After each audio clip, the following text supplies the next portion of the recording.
usually love Friday. Parents, because on Fridays we get pizza for lunch, so you might want to try to find some pizza for lunch today. We always get to watch our favorite movie on Fridays during lunch, so don't forget. We're going to review our letters.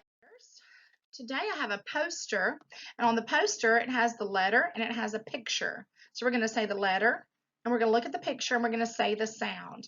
The letter is A. A is for apple, and A says ah. B.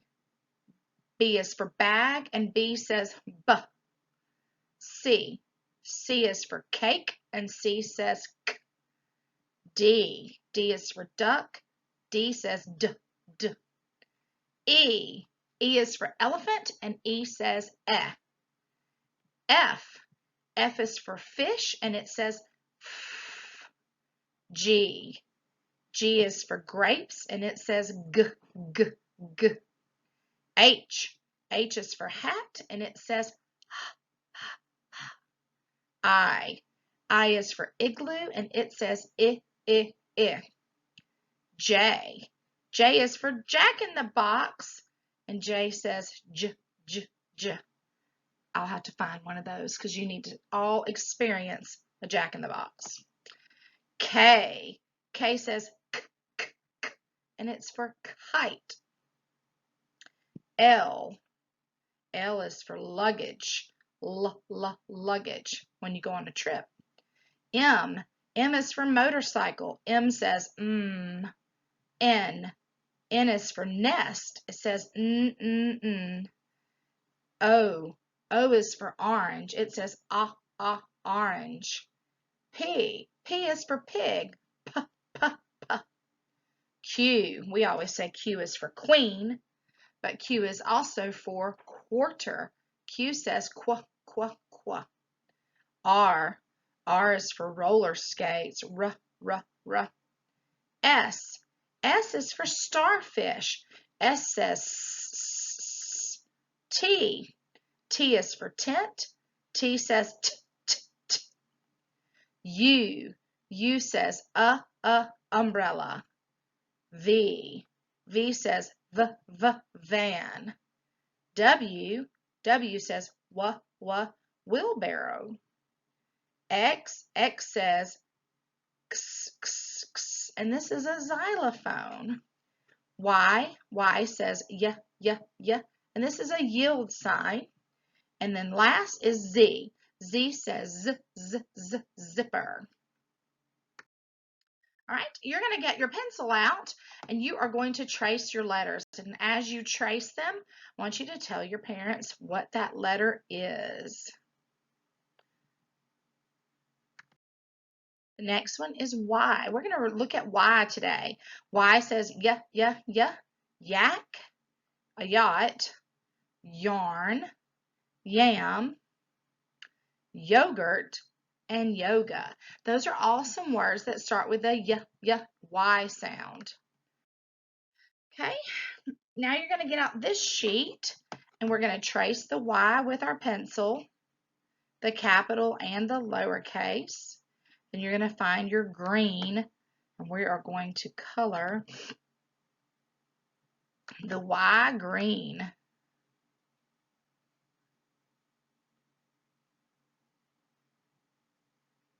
It's hard to color. Smorley has a hard time coloring with these computer thing. Mouse is not color friendly. Okay? All right. The next is a picture of yogurt, and you can color that yogurt whatever color you'd like. Then you're going to get your pencil, and you know what to do. We're going to only circle the Y's in this box. Is this a Y? It is. Is this? No, that's B. Is this a Y? Nope. That's W. What about that? That's C for Cooper. And this is this a Y? It is. We're going to circle it. Is this a Y? Nope. That's W. Is this a Y? It is. We're going to circle it. And the last one is a Y also. You're going to take your pencil and you're going to trace. Remember, we start at the sky. And we're going to, this one, go down to the ground and then come back up. make a V kinda, and then make your line at the bottom. For the lowercase, we start at that picket fence and go to the grass, go back up to the picket fence, and we're going to go underneath the ground on that one. Picket fence to the ground, picket fence to underneath. And again, we're still tracing these to help our hands get stronger so we can write our names and our letters better. Miss Morley still needs some help too, obviously. All right. And then in the last one, you can choose any color you'd like and fill in all of the Y's. Is this a Y? It is. Is this? Nope. That's a C. Is that? Nope. That's W.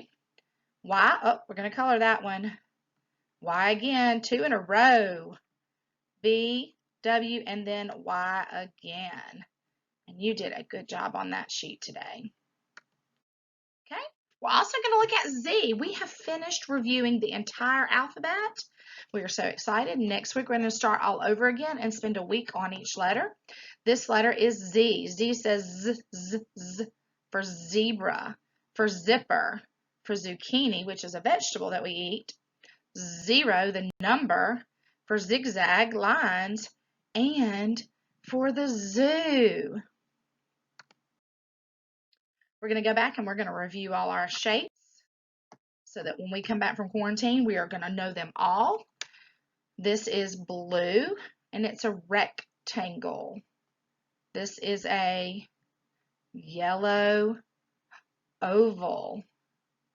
This is a red triangle. Purple crescent. Green circle. Yellow star. Blue square. And purple heart or pink heart. We're still reviewing that crescent.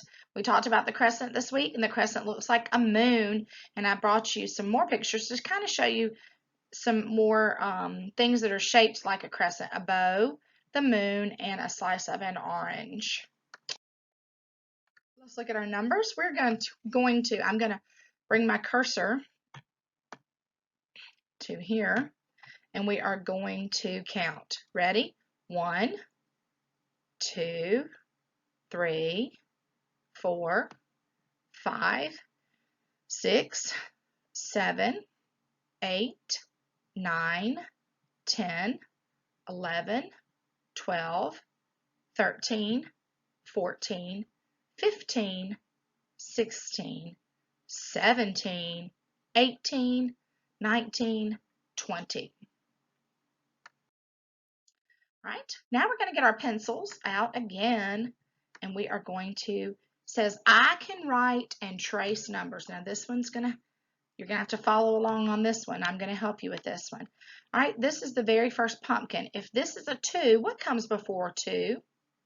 1 does. So everybody get your pencil and draw 1. There's my 1. Then we're going to go over here to number 2, and we're just going to trace it. So we have 1, 2. What comes next after 2? 3. We draw a 3. So we have 1, 2, 3, and here is 4. What comes after 4? That's right, it's a 5. After 5 is what, Eli?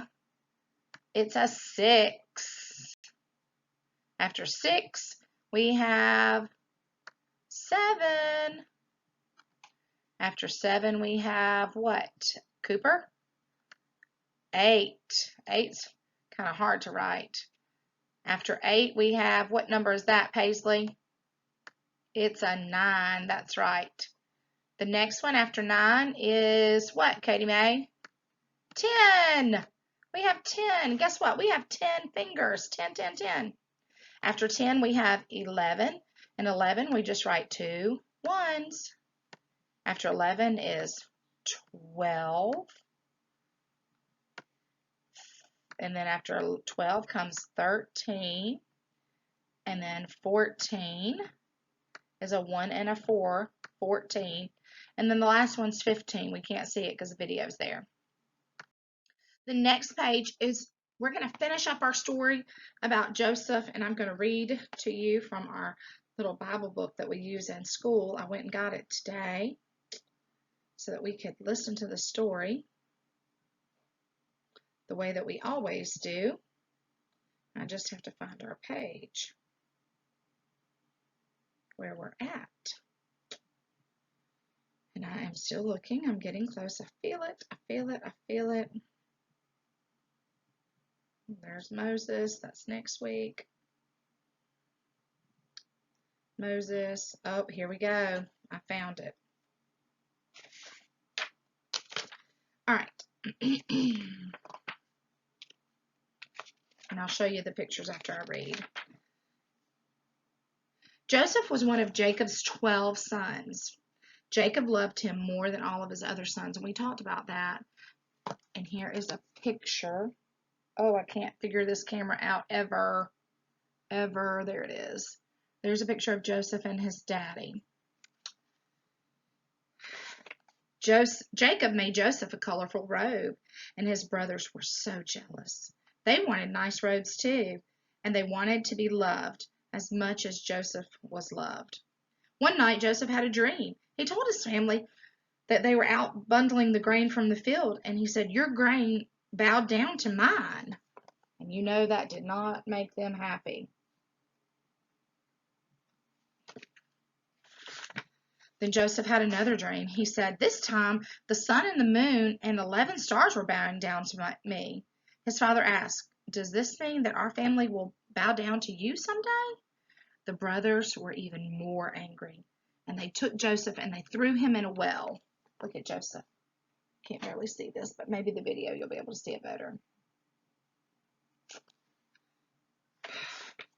Along came some traders, and the brothers sold Joseph to them as a slave. So some people, while Joseph was in the well, some people came along and they wanted to buy Joseph so they could use him to work.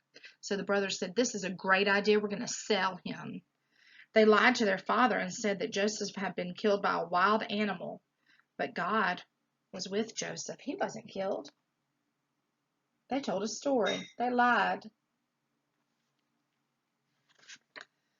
The traders took Joseph to Egypt, and he was thrown into jail, but he did nothing wrong. Joseph trusted God to help him, and he made friends with some of the prisoners. One of them had been a wine taster for Pharaoh, and Pharaoh was the leader of Egypt. The wine taster said, "Last night I had a dream that I was picking grapes and squeezing them into Pharaoh's cup, and then I put the cup in his hand. What does this mean, Joseph?" So Joseph's in jail, but is he afraid? No, he's not afraid. He knows that the Lord's going to take care of him. Joseph answered, "You will be Pharaoh's wine taster again once you are free, but please, please don't forget about me in jail." A few days later, the wine taster's dream came true. He got out of jail, and he became Pharaoh's wine taster once again. But he forgot about Joseph. He forgot about his friend. Later, Pharaoh had 2 strange dreams. In one dream, he saw 7 heavy cows and 7 skinny cows, and the skinny cows ate all of the heavy cows. In another dream, Pharaoh saw 7 healthy plants, and then he saw 7 dried up plants, and the dried up plants ate all the healthy plants. Pharaoh was so confused.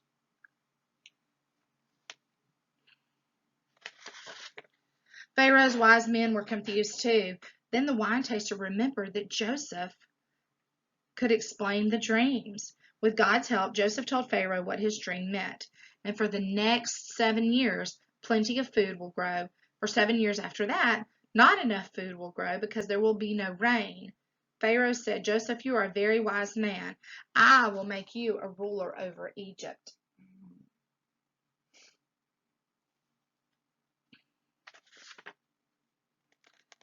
For the first 7 years, Joseph was in charge of gathering extra food for the people of Egypt. And that way, when hardly any crops grew, there would be plenty to eat. So that he knew that one day that they'd have plenty right now, but then later they wouldn't have enough. So they had to store it up and put it in like a pantry. You know how mom goes to the grocery store and she buys a few extra things? That's what Joseph was doing. Sure enough, 7 years of bad began, and the people in all the country had no food at all. Even Joseph's family did not have enough to eat. So Joseph's father sent the sons to Egypt to buy some food. Who do you think they're going to run into? Joseph. The brothers that threw him in the well are fixing to see their brother. When the brothers arrived in Egypt, they went to Joseph and they bowed down to him. They did not know he was their brother because they hadn't seen him in so long. They forgot what he looked like. He grew up. But Joseph knew exactly who they were. Joseph sold them some food, and then the brothers left to go home. Sometime later, they returned to buy more food. Just as Joseph had dreamed, they bowed down to him again. Finally, Joseph told them, "I am your brother." And his brothers began to be afraid. Remember, back at the beginning of the story, Joseph told them, he's like, "You're going to bow down to me." And sure enough, they did. And now, since this is all happening, the brothers are scared because they don't know what's going to happen to them. But Joseph said, "Do not be afraid. God meant it for good. He had a special plan for me," he said. They all hugged. Joseph's brothers rushed home. They told their father what had happened, and Jacob was so happy to hear that his son Joseph was alive. The whole family packed up and moved to Egypt. What the brothers meant for bad, God meant for good. And Joseph was kind, and he trusted the Lord, and he forgave his brothers, even when his brothers were mean to him and left him in a well and then sold him to be a slave for someone else. Hope you have a good day today.